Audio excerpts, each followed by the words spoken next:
Hello friends, welcome to our channel RKP 360। उम्मीद करते हैं आप लोग बहुत अच्छे होंगे। और जहाँ तक हम समझ पा रहे हैं, कल हम लोग का क्लास आइटम्स था, आइटम्स पार्ट 1। ठीक है, आज हम लोग स्टार्ट करते हैं वहीं से, क्लास 2 से। ठीक है, और क्लास 2 स्टार्ट करने से पहले हम आप सभी से एक सजेशन लेना चाहते हैं कि इसमें मेंस सिविल कोड मेंस के लिए जो है, हम ये चाह रहे हैं ना कि आप लोगों के लिए एक ये डिस्क्रिप्टिव भी लाया जाए ना। डिस्क्रिप्टिव भी हम सोच रहे थे आपके लिए लाने के लिए, है ना। डिस्क्रिप्टिव में जैसे हो गया, एसे हो गया, लेटर हो गया। ठीक है, ये सब सोच रहे थे हम आपके लिए, उसका भी लेकर के आते हैं। अगर इस ये मेरा सजेशन अच्छा है तो आप कमेंट करके ज़रूर बताइए, और हम इसको लेकर के आते हैं। और इसका जो प्रीवियस ईयर पेपर है, और प्रीवियस ईयर के साथ साथ जो डिस्क्रिप्टिव हुआ है आपके, ये क्या बोलते हैं इसको, कोर्ट रीडर, कोर्ट रीडर और ये स्टेनो का, उसका भी पेपर जो है कल लेकर के हम आते हैं। उसको एक बार एनालाइज हम लोग करेंगे। एनालाइज करने के बाद उसको मेंस पे देखते हैं कैसे वहाँ पे क्वेश्चन पूछा गया है।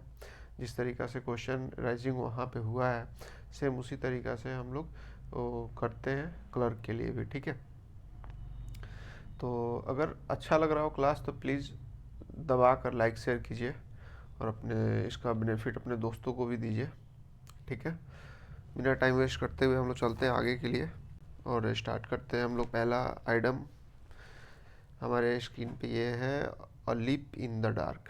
ठीक है, a leap in the dark.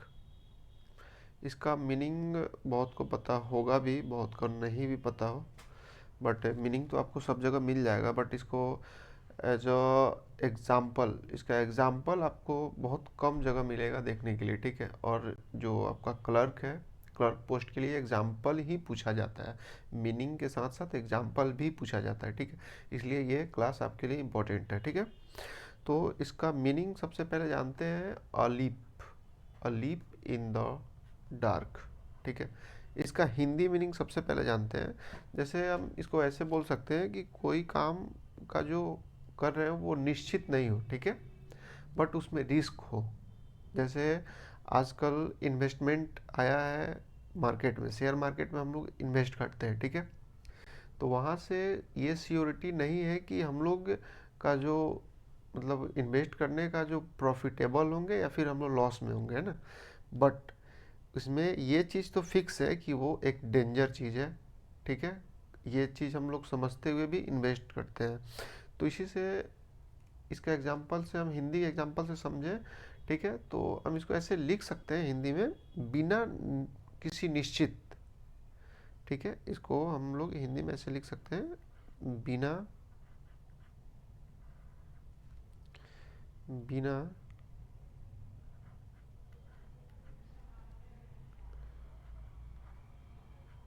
बिना निश्चितता। ठीक है, हिंदी एरर हो तो प्लीज़ करेक्ट कर लीजिएगा। बिना निश्चितता के, ठीक है, जो कोई भी निश्चित नहीं हो। ठीक है, और क्या हो, खतरा से भरा हो, खतरा से भरा हो। ठीक है, अब इसका इंग्लिश मीनिंग है ना, इसका जो है इंग्लिश मीनिंग हम देखते हैं। इंग्लिश मीनिंग,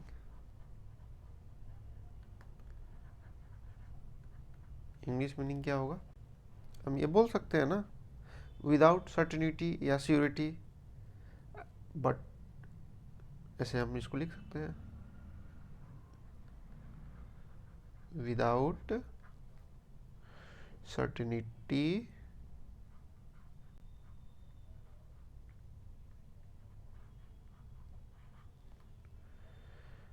या फिर इसको हम सर्टेनिटी की जगह पे श्योरिटी भी लिख सकते हैं। एंड फुल, या फिर फुल या full of what, dangerous, full of dangerous भी लिख सकते हैं या फिर डेंजर भी लिख सकते हैं, ठीक है। अब इस मीनिंग को हमको जो है एक एग्जाम्पल के तौर पे इसको फिट करना है, एज ए एग्जाम्पल के तौर पे हमको फिट करना है, जिसमें ये जो है ये क्या हो जाए, फिट हो जाए, और इसमें एक सेंटेंस बनाना है इसको फिट करके, ठीक है। तो जैसे हम लेते हैं इन्वेस्टमेंट का, जब बात हम लोग किए शेयर मार्केट वगैरह, तो इस पे ही एग्जांपल लेते हैं, ठीक है। सपोज दैट राम ले लीजिए या फिर ही ले लेते हैं, ही टुक, ठीक है। टुक क्या है, कौन सा वर्ब फॉर्म है, वर्ब का कौन सा फॉर्म है, ये आप बताइएगा, है ना। कौन सा वर्ब फॉर्म है, form of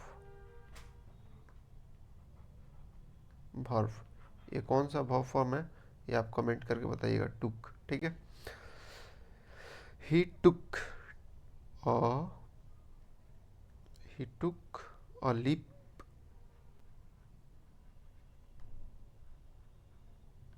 in the dark,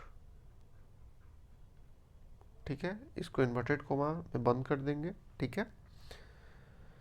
with his what, with his, आजकल ट्रेंडिंग चला हुआ ना इन्वेस्टमेंट का, लेटेस्ट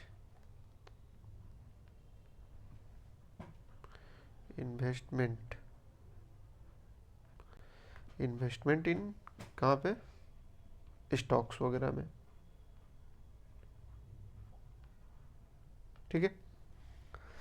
और आप कमेंट करके हमको बताइएगा ये वर्ब फॉर्म का, ठीक है, ये वर्ब फॉर्म जो है उसके बारे में आप कमेंट करके बताइएगा। ये हुआ आपका आइटम, ठीक है। ये क्या हुआ आपका आइटम हुआ, जो कि हम लोग इसमें पुट किए हुए, ठीक है। उसी तरीका से हम लोग थे अ सी चेंज, जैसे इसका टेक्निक हम देखते हैं।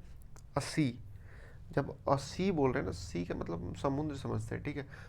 अब अपने टेक्निक के लिए सी का मतलब समुद्र समझते हैं। अ सी चेंज, तो समुद्र क्या होता है, बहुत बड़ा होता है। अ चेंज का मतलब बदलाव, तो किसी चीज़ में बहुत बड़ा बदलाव होता है, उसी को बोलते हैं अ सी चेंज, ठीक है। एक बड़ा बदलाव, एक बड़ा बदलाव, एक बड़ा बदलाव। इसको इंग्लिश में, इसका इंग्लिश मीनिंग क्या होगा, इसका इंग्लिश मीनिंग होगा अ बिग चेंज, सबको पता होगा, a big change, a big change, है ना। अब इसको हम एग्जाम्पल में कैसे फिट करेंगे वो देखिए। कोई भी बड़ा चीज़ ऐसा खुद से आप लोग सोच के एग्जाम्पल भी बना सकते हैं, ठीक है। और हम जैसे रेगुलर लाइफ, डेली लाइफ में जो यूज होता है उसको लेकर हम शुरू दिन ही बोले थे, उसको लेकर एग्जाम्पल अगर बनाएंगे तो वो हमको अधिक दिन तक मेमोराइज हो पाएगा, ठीक है। तो जनरली हमारे सोसाइटी में ये सुना जाता है कि वो शादी के बाद बदल गया, ठीक है। बट ऐसा होता नहीं है, ऐसा लोग कहते हैं कि शादी के बाद बदल गया, ठीक है। तो हम उस पे लेते हैं एग्जाम्पल एक, ठीक है। ये हम देखते हैं समाज में, आई ऑब्जर्व्ड, आई ऑब्जर्व्ड, ठीक है, अ सी चेंज, इसको inverted coma,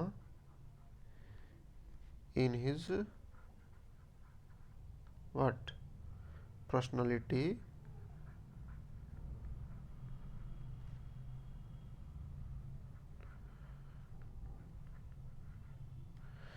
personality after what,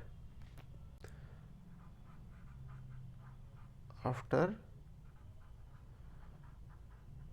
marriage, ठीक है। तो ऐसे आप लोग भी सुनते होंगे कि शादी के बाद वो बदल गया, तो इसके लिए ये एग्जांपल हम लोग ले लिए, बहुत अच्छा मज़ेदार एग्जाम्पल भी हो गया और याद भी रहेगा ये आपको। ठीक है, उस तरीक़ा से अब हम थर्ड नंबर देखते हैं। मज़ा आ रहा है दोस्त तो प्लीज़ लाइक करते जाइए, उसमें नहीं कंप्रोमाइज़ कीजिए। बहुत मेहनत लगता है सारे पीपीटी तैयार करके आपके बीच में बहुत अच्छे से इजी इजी एग्जाम्पल को सेट करके लाना। ठीक है, तो इसलिए प्लीज़ लाइक शेयर ज़रूर कीजिए। चलिए इस पे अब हम लोग देखते हैं इसका थर्ड नंबर है ना, ये हमारा हो गया थर्ड नंबर, आज का थर्ड नंबर, अ सोर पॉइंट विथ। ठीक है, जैसे अ सोर पॉइंट विथ, ठीक, अ सोर पॉइंट का मतलब ये होता है कोई एक ऐसा मुद्दा हो, ठीक है, एक ऐसा मुद्दा हो, ठीक है, जिससे लोगों में क्या हो, नाराज़गी हो, उसको जान करके लोग क्या हो, शर्मिंदा हो। ठीक है, तो इसको हम हिंदी में क्या लिख सकते हैं, हिंदी में ऐसे लिख सकते हैं ना, एक ऐसा मुद्दा, ठीक है, एक ऐसा मुद्दा जो क्या लोगों को क्या कर दे,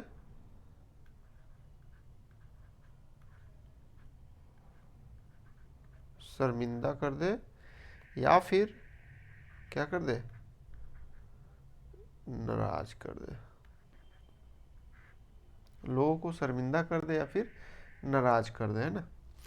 जैसे इसको हम इंग्लिश में क्या लिख सकते हैं, ठीक है, इंग्लिश में बहुत आसान तरीका से लिख सकते हैं इसको, एन इशू, एन इशू, ठीक है, that can make people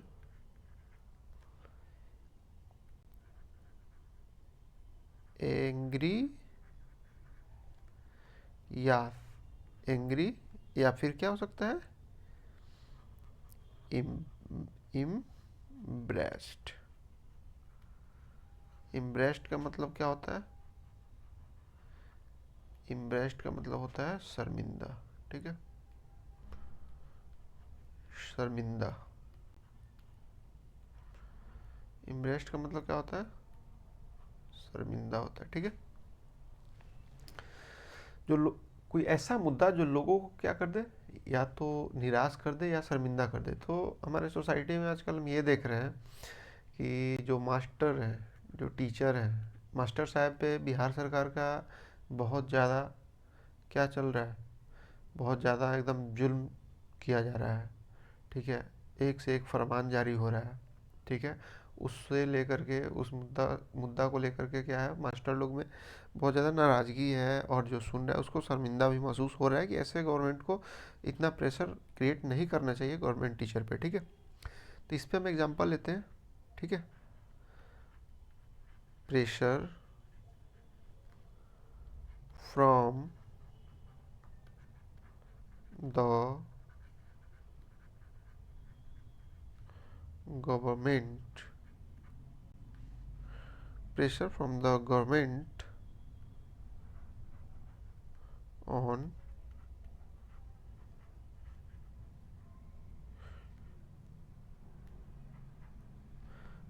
teachers is a sore point। ठीक है,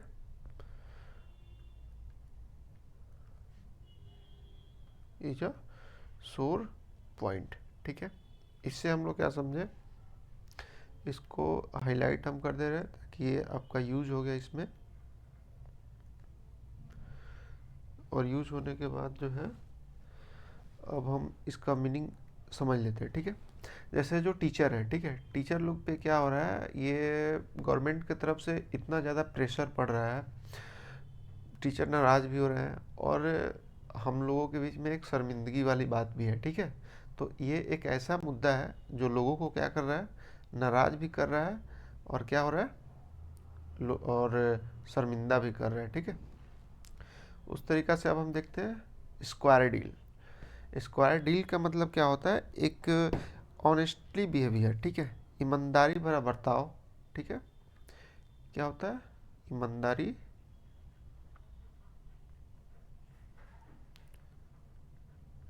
ईमानदारी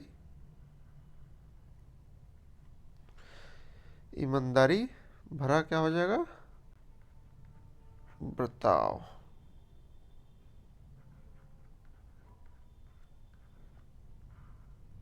ठीक है, अब इसको हम, इसका इंग्लिश मीनिंग लिखना होगा तो इंग्लिश मीनिंग ऐसे लिख सकते हैं ना, ऑनेस्ट बिहेवियर।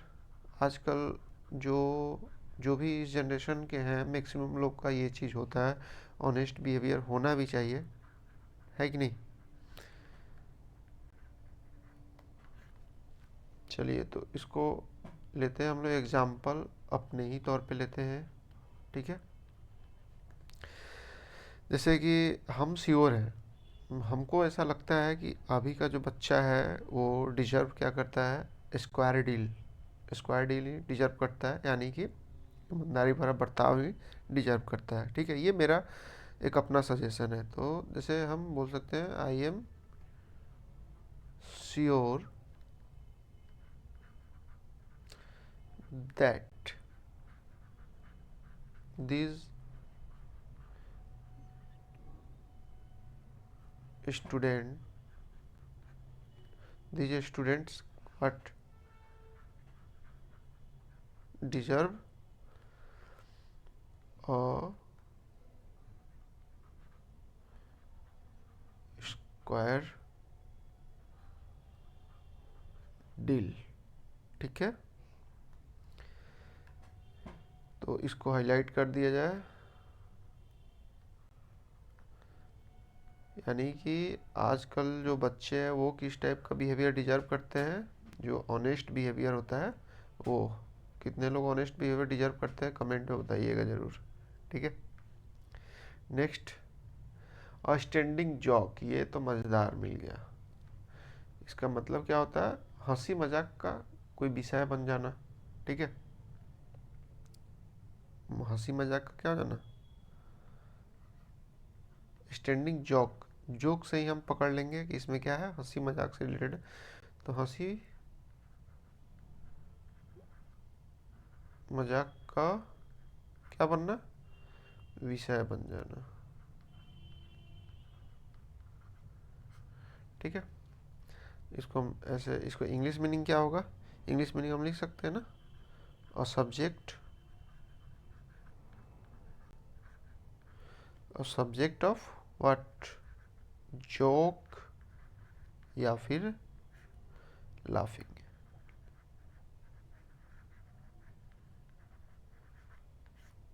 ठीक है, अब हम इसको देखते हैं, इसका एग्जाम्पल क्या होगा। ठीक है, एग्जाम्पल में हम लोग कैसे फिट कर पाएंगे। तो आज जो अभी लेटेस्ट क्या है, एक मुद्दा चल रहा है बीपीएससी का, बीपीएससी 17th। ठीक है, बीपीएससी 17th में एक मुद्दा चल रहा है, वो बहुत ही मतलब एक क्या हो चुका है, स्टैंडिंग जोक बन चुका है। ठीक है, तो इस पे हम ले एक एग्जांपल इसी पे लेते हैं। ठीक है, उसका जो क्वेश्चन पेपर है उसको ज़रा आप लोग देखिएगा। The the question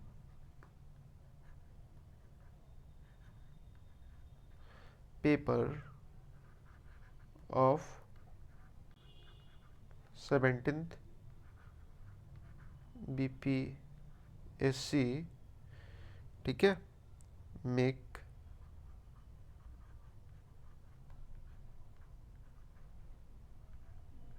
just a standing what, joke. ठीक है, ये का क्या बन चुका है, एक स्टैंडिंग जोक बन चुका है। जो 17th बीपीएससी का जो पेपर है वो एक मजाक का विषय बनकर रह चुका है। जिस तरीक़ा से इन्होंने क्वेश्चन दिया था पेपर में, आप लोग ज़रा एक बार अगर नहीं देखे हो तो देखिएगा ज़रूर। आप खुद बताइएगा कि ये बीपीएससी का लेवल का पेपर है या फिर ग्रुप डी ग्रुप सी इस लेवल का पेपर है। ठीक है, आप कमेंट करके बताइएगा। ठीक है, इसको यहाँ से हम लोग क्या कर देते हैं, सर्कल कर देते हैं, ताकि ये आपका इंग्लिश मीनिंग हो गया और ये आपका हो गया एग्जाम्पल हो गया। ठीक है, ऐसे कर देते हैं। ठीक, नेक्स्ट हम लोग देखते हैं about face turn. About face turn, इसका मतलब क्या होता है? इसका मतलब होता है जैसे कोई भी हम निर्णय लिए, ठीक है, ठीक है, और निर्णय लेने के बाद उसमें हम बदलाव कर दिए, नहीं आज हम नहीं जाएंगे। ठीक है, जैसे होता है ना, अचानक हम लोग चलते हैं राइट, अरे अरे सॉरी सॉरी, इधर नहीं चल के राइट नहीं जाके लेफ्ट ले लेते हैं, चलते हैं दूसरे की दुकान पे। ठीक है, तो जो अपने विचार या फिर अपने दृष्टिकोण में जो हम लोग बदलाव करते हैं उसी को बोलते हैं अबाउट फेस टर्न। ठीक है, यानी कि फेस, अबाउट फेस बोलिए या फिर अबाउट टर्न भी दे सकता है, दोनों में से कोई भी अबाउट के साथ लग सकता है, या तो फेस या फिर टर्न। ठीक है, इसको हम सिंपल लिखते हैं अपने विचार, अपने विचार में क्या, अपने विचार में बदलाव। ठीक है, अब इसका इंग्लिश मीनिंग जो होगा वो क्या होगा? हम लोग जब अपने विचार में बदलाव तो completely completely change in our thought.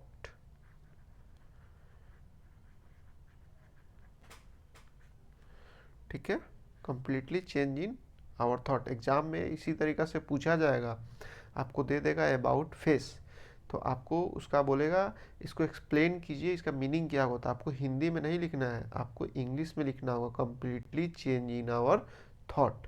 ठीक है, और उसके बाद फिर आपको बोलेगा कि इसके बाद आप इसका एक एग्जाम्पल में फिट करके बताइए, एग्जाम्पल में यूज करके बताइए, इसको कैसे आप एग्जाम्पल में यूज करेंगे। ठीक है, तो अपने विचार में जैसे हम लोग बोले ना कि जाना रहता है हमको, कभी अचानक से जाना हुआ राइट, फिर मन हम लोग का बदल जाता है, नहीं लेफ्ट निकलते हैं, तो हम लोग अपने डायरेक्शन को चेंज कर लेते हैं ना। तो उसी पे एक एग्जाम्पल ले लेते हैं फिर। I had I had to I had to do an about face। About face inverted को मत, इसको क्लोज कर देंगे ताकि एग्जामिनर को ये लगे कि हम लोग इसको यूज कर दिए हैं और उसको देखने में आसानी हो। Face and turn right instead of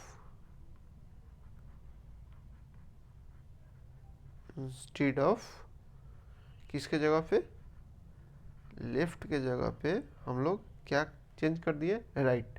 ठीक है, कहने का मतलब ये है, इस एग्जाम्पल का मतलब आपको बता देते हैं क्या हुआ कि जैसे I had to do about of face and turn right instead of left. हम अपने विचारों में बदलाव किए और बदलाव करने के बाद राइट के लेफ्ट के जगह पे हम लोग क्या कर लिए, राइट ले लिए। ठीक है, राइट टर्न हो गए। ठीक, और अब हम लोग का ये नेक्स्ट क्या है, एबव बोर्ड, एबव बोर्ड। ठीक है, और एबव से मेरे पास दो है। ठीक है, और एबव से दो है, एक है एबव बोर्ड और एक है एबव पार। ठीक है, एबव बोर्ड, सबसे पहले एबव बोर्ड के बारे में देखते हैं क्या है। एबव बोर्ड का मतलब क्या होता है, कोई भी चीज़ क्लियर हो और ईमानदारी, एकदम ईमानदारी से क्लियर। ठीक है, जैसे होता है ना कि कोई बात एकदम, आप लोग बोलते हैं कोई बात क्लियर बताओ और एकदम सही बताओ, ईमानदारी से बताओ, कोई झूठ नहीं, एकदम क्लियर बताओ। ठीक है, उसी को बोलते हैं हम लोग एबव बोर्ड। एबव बोर्ड का मतलब क्या होता है? ईमानदारी से और एकदम क्लियर, स्पष्ट। इसको हिंदी में कैसे लिख सकते हैं? स्पष्ट, स्पष्ट एवं ईमानदारी, ईमानदारी भरा। ठीक है, और इसको जो एग्ज़ाम में मेरे लिए यूज है इंग्लिश, ठीक है, तो हम क्या लिख सकते हैं? Clear and honest, clear and honest. ठीक है, अब एग्जाम्पल में इसको कैसे हम लोग यूज़ करेंगे वो देखा जाए। सपोज दैट हम लोग किसी भी चीज़ का डील करते हैं, ठीक है, तो कोई भी डील हम लोग को करना चाहिए तो कस्टमर के साथ क्या होना चाहिए? एकदम क्लियर एंड ऑनेस्टली डील होना चाहिए, ठीक है, ताकि वो बाद में हम पे किसी तरीका का ब्लेम नहीं कर सके। ठीक, तो इसी पे हम लोग लेते हैं एक आवर डीलिंग, ठीक है, आवर डीलिंग विथ, किसके साथ? कस्टमर्स के साथ, with the customers. Our dealing with the customers is what? Completely क्या होना चाहिए? एकदम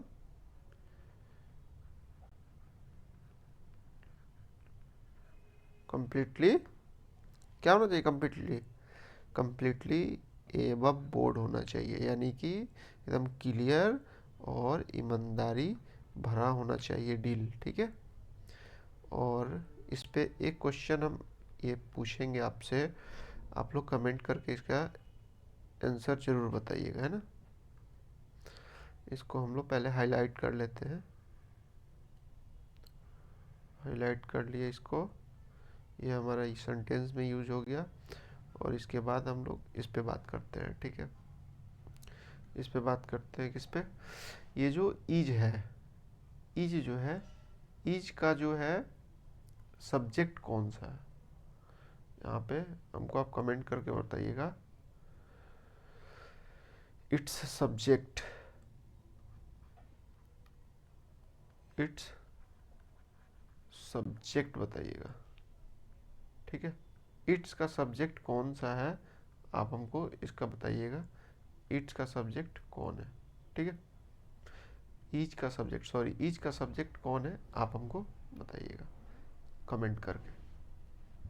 चलिए नेक्स्ट अब हम लोग देखें एबव पार, ठीक है। एबव पार, एबव पार का मतलब क्या होता है? एबव से एक एबव बोर्ड और एक एबव से एबव पार, ठीक है। तो एबव पार का मतलब क्या होता है? जैसे साधारण से कोई चीज़ साधारण से उच्च स्तर का होता है, जैसे नॉर्मल टू हाई, जैसे हम लोग बोलते हैं ना, कोई भी question paper moderate to high, just वही है, ठीक है। इसको आप ऐसे लिख लीजिए, मॉडरेट, मॉडरेट टू हाई, ऐसे आप लिख सकते हैं, फ्रॉम मॉडरेट टू हाई, या फिर फ्रॉम मॉडरेट टू हाई लिख सकते हैं, या फिर आप इसको हिंदी में कैसे लिख सकते हैं? साधारण से, साधारण से क्या उच्च स्तर तक,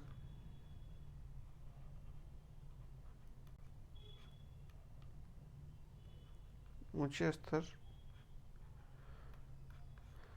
यहाँ पे अगर स्तर लिखना है तो यहाँ पे लेबल लिख दीजिए, फ्रॉम में आप लगा दीजिएगा। इसको अच्छे से हम लिख देते हैं अभी, ताकि आप लोगों को दिक्कत ना हो। मेरा ये प्रायोरिटी है कि आपको दिक्कत कहीं से ना हो, ठीक है। फ्रॉम ऐसे इसको लिख लीजिए, from, from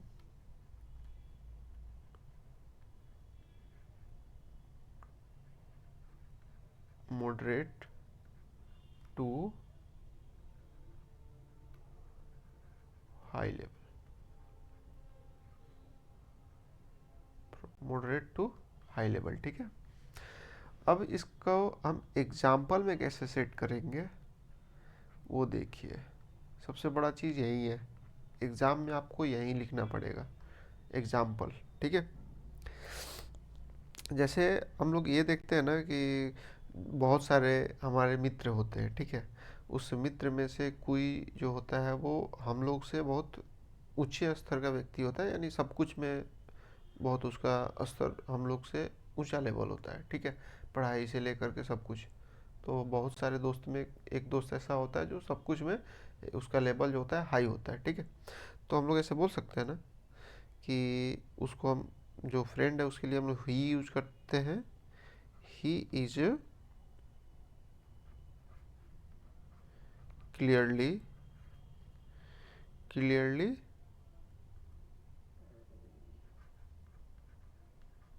above par among,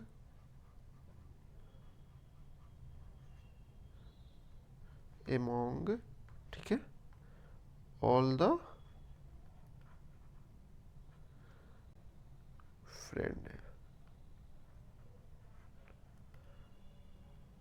friends, ठीक है। तो यहाँ पे आपसे मेरा क्वेश्चन दो रहेगा। सबसे पहला क्वेश्चन, जो इस सेंटेंस में एमोंग यूज किया हुआ है, ठीक है, एमोंग यूज क्यों किया गया है, ठीक है, ये बताइएगा मेरे को, ठीक है। एमोंग का यूज हम लोग क्यों किए हैं यहाँ पे, ठीक है, एमोंग क्या इंडिकेट कर रहा है, ठीक है। तो इसको आप क्या करके कमेंट में बताइएगा, ठीक है, कमेंट में बताइएगा। फिर हम आपको एक्सप्लेन करेंगे, अगर किसी को दिक्कत होगा फिर हम एक्सप्लेन करेंगे एमोंग यहाँ पे क्यों लिए हैं, एमोंग क्या इंडिकेट कर रहा है यहाँ पे, ये कमेंट करके आप बताइएगा, ठीक है। चलिए अब चलते हैं हम लोग। ये लास्ट रहेगा शायद, आज का लास्ट है। चलिए इसको देखते हैं। सॉरी सॉरी, इसको देखते हैं हम लोग। एसी ऑफ वन स्लेव, ठीक है, एसी ऑफ वन स्लेव्स, ठीक है। इसका मतलब क्या होता है, इसका मतलब पहले समझिए, क्योंकि सर ये आइटम थोड़ा सा बड़ा है, इसको समझिएगा तो अच्छे से याद रहेगा लंबा समय तक, ठीक है। मतलब एक ऐसा लाभ पहुंचाने वाली चीज़, ठीक है, जिसके बारे में दूसरे को क्या हो, पता ही नहीं हो, ठीक है। इसको ऐसे लिख सकते हैं, एक ऐसा लाभ पहुंचाने वाली, सॉरी, पहुंचाने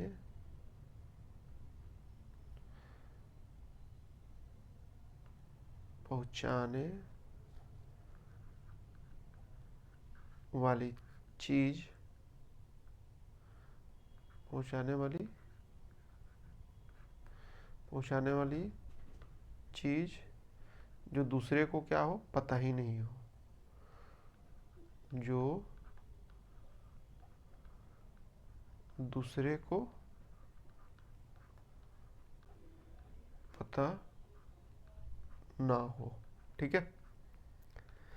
इसको अगर हमको इंग्लिश में लिखना हो तो कैसे लिखेंगे, इंग्लिश मीनिंग पहले यहाँ पे हम दे देते हैं। मीनिंग, इंग्लिश मीनिंग पहले इसका हम लोग ले लेते हैं, ठीक है, क्योंकि इंग्लिश मीनिंग ही हमारे यूज़ का है।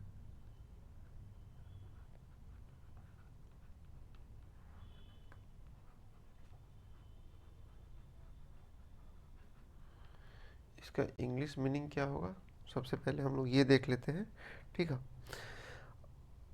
अब बेनिफिशियल और बेनिफिशियल थिंग, ठीक है। और बेनिफिशियल थिंग का मतलब क्या होता है, एक ऐसा लाभकारी चीज, ठीक है, दैट अदर्स, कल हम अदर्स के बारे में बताए थे, ये एस जो है ये कंपेरिजन करता है ना, जो दूसरे का यहाँ पे कंपेरिजन कर रहा है, अदर्स नॉट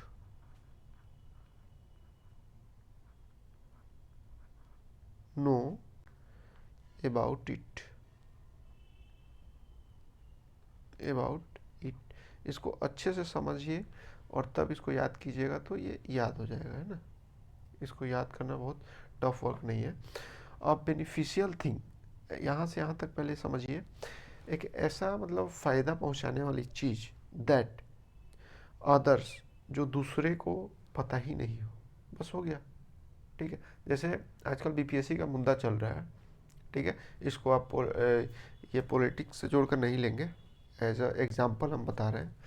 जैसे अभी बीपीएससी का मुद्दा चल रहा है और प्रशांत किशोर जी ने बीपीएससी अभ्यर्थियों को, बीपीएससी स्टूडेंट्स को सपोर्ट किया, ठीक है।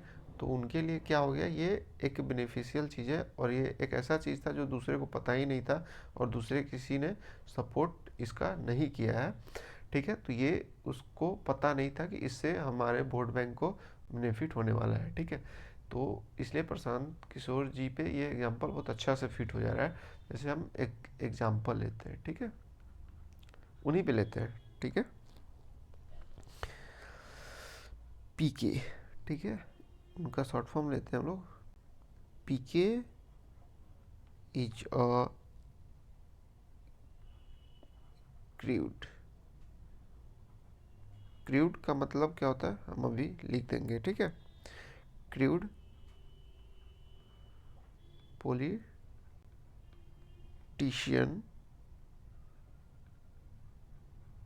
ठीक है,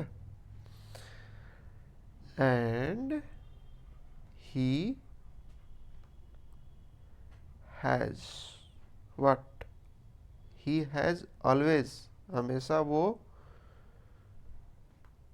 ऑलवेज हैड क्या, always had an ACE up his one slave, SLEEVE, slave, to gain, gain क्या, एडवांटेज, एडवांटेज ओवर